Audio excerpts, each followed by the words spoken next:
There's a way to play Magic that is quick, free, only involves 3 cards, and despite those limitations is still a blast. This format is called 3-Card Blind, and it has a really interesting story behind it. It's been played for over 20 years in different small communities, and yet we still don't know who actually originally created it. Today, hundreds of people play in a thriving Discord community. I want to share with you my experience of trying out the format over the last few months, explain how the game actually works, and also share some cool insight into the format from its current ambassador, Mr. Blind. So I just naturally came across the 3-Card Blind YouTube channel a few months ago, and I was really confused why this card Sarcomancy I'd never heard of was ruining this format that I also didn't know anything about. In the video they were explaining all these cool 3-card combination decks, and yet they were talking about them as if no one was actually playing them. So how the hell does that even work? Playing 3-Card Blind is extremely simple. You pick any 3 cards that are legal, submit them, and then wait for the results. But how do you figure out who wins? Well, in a match, each deck gets to go first once, and then you resolve whether they won, lost, or drew. This is figured out by a group of dedicated community members. Essentially, both players are assumed to play to the best of their ability, and to aid this, they are both given perfect information. So your 3 cards and your opponent's 3 cards are always known information. In other words, they're played face up. So this means that if you could force a draw by not playing your creature into their removal spell, and if you did you would lose, well, you could just choose to never play your creature out into that removal spell and just simply force a draw rather than giving away the win. There are some cards that make these resolutions really complicated, and we'll get into some examples later. But a lot of the fun of this format comes from finding new decks, trying them out, and seeing if you can predict what your opponents are likely to pick so you can metagame against them. But all of these strange rules must have come from somewhere, so how do we get to this point in the first place? If you go and try to find the oldest references of 3-Card Blind, you reach kind of a point where the internet prevents you from digging further. I was using the Wayback Machine. It's a website that lets you review archived versions of the internet that no longer exist. And long story short is, we don't know where 3-Card Blind came from, but we know that people have been playing it to some extent for a very long time in much smaller groups, maybe not quite as organized. It's been around for, I think, more than a decade before I got involved with it. So we have this cool niche way of playing Magic that's existed for over 20 years, and Mr. Blind decided to create a whole community around it. He got that moniker because he named his YouTube channel and the Discord community around 3-Card Blind, mostly trying to min-max that search engine optimization. But why did he go through all this effort in the first place? When the global pandemic happened, that disrupted my ability to play games with my friends. I needed a way to play Magic, not just digitally and remotely, but also asynchronously. The other driver here was, after playing with my very close group of friends,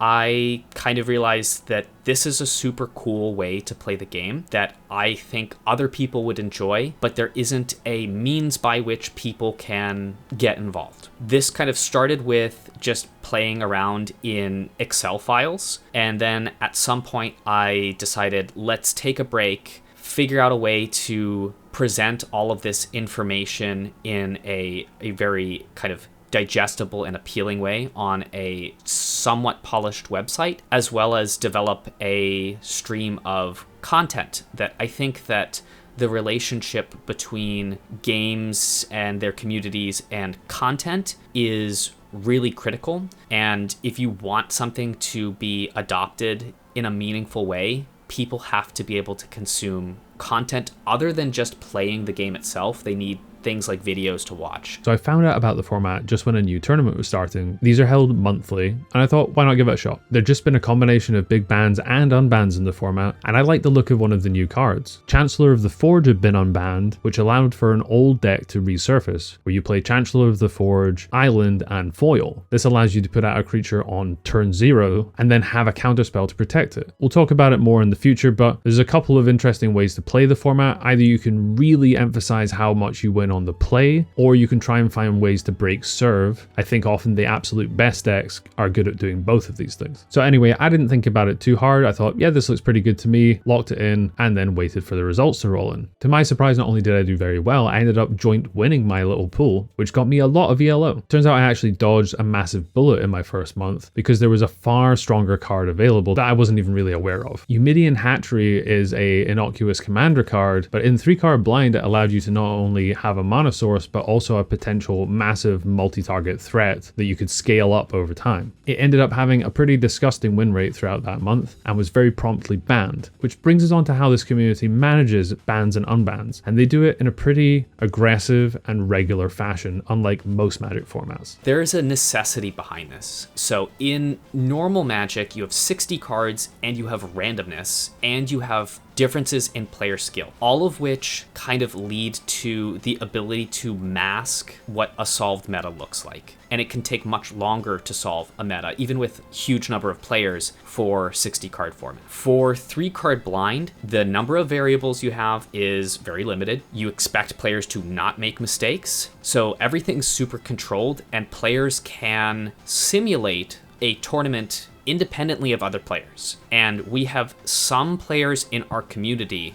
that do this to... the matrices, right? Right. Yeah. Yes. Matrices, gauntlets, Nash equilibriums. People are using all kinds of tools to pre-solve metas. And I would say that perhaps maybe 80% of the 3-card blind community is just kind of going into it and having fun and doesn't realize how solved the meta is at any given time. But in the top like 5% of 3-card blind players, there are players who are going to tell me how strong a deck is 2 months from now with a really high level of certainty. And to make the format engaging for them, we have to be throwing curveballs at them all the time. We have to throw bans and unbans at them to kind of destroy a lot of the work that they've done.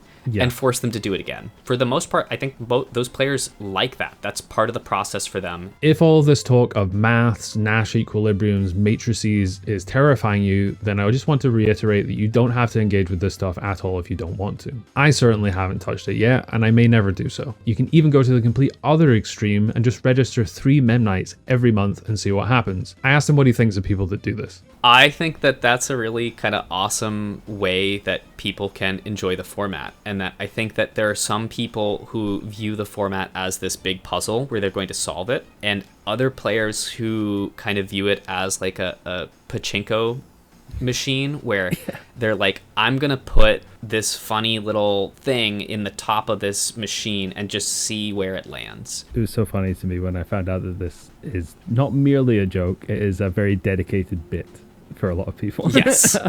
Yeah.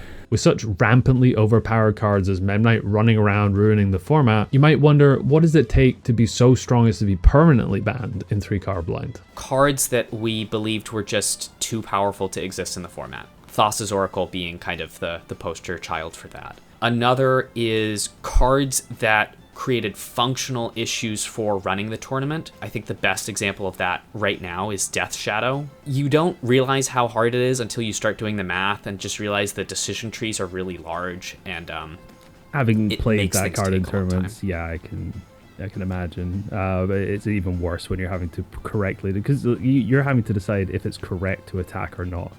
And correct. That's so hard. It's the same thing as I know you had a video on Hangerback Walker as well, was the example, and that was ridiculous. The Hangerback Walker mirror was just like, what do you even do here?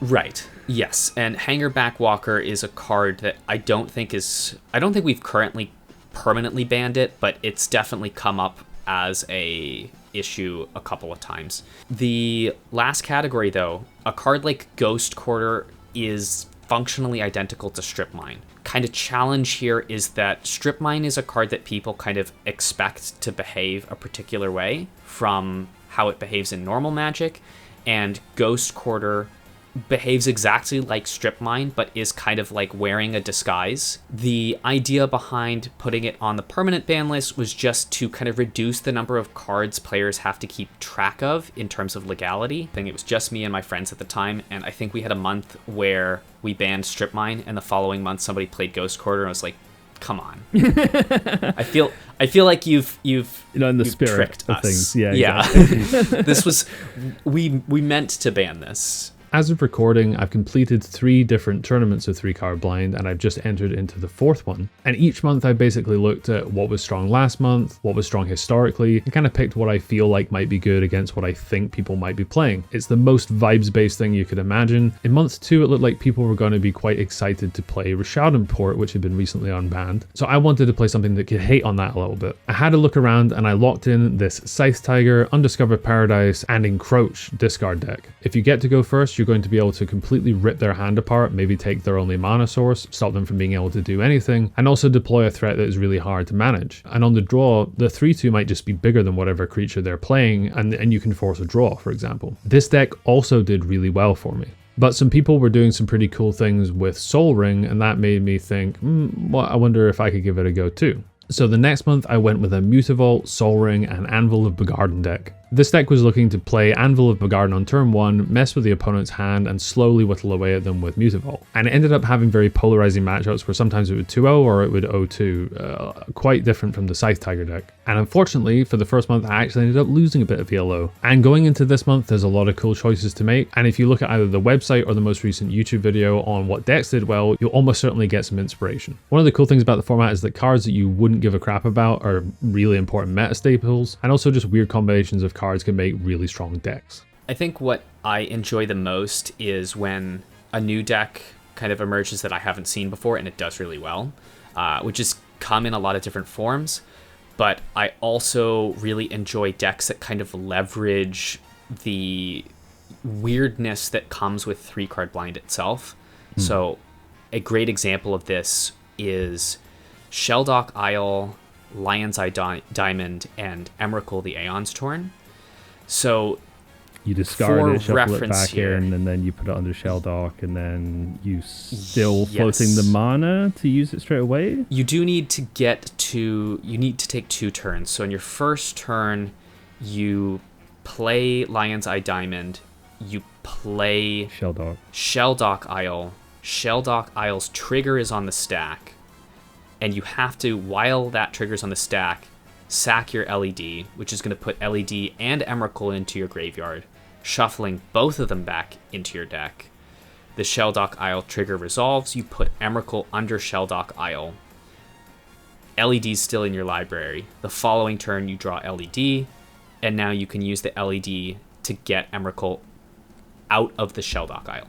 That is such a fun idea. Because it's like a casual dream play, right? People are like, oh, I'd love to get Emrakul or some insane Eldrazi off my hideaway land and cast it for free. And you're like, well, you can do it every game, potentially. If you know, yes, turns out it's a little too good. Lion's Eye Diamond is still broken in this format. So if you'd like to give it a go, deck submission is open right now, and there's a tournament that is run every month that you can take part in. Whether you want to play 3 mem nights or you want to break out the Excel spreadsheets, everyone is welcome. So I hope you give it a try, be respectful to the Discord community, they're full of very nice, helpful people, and please share below if you gave it a go, because the whole reason I'm bothering to make this is just to see other people have a good time.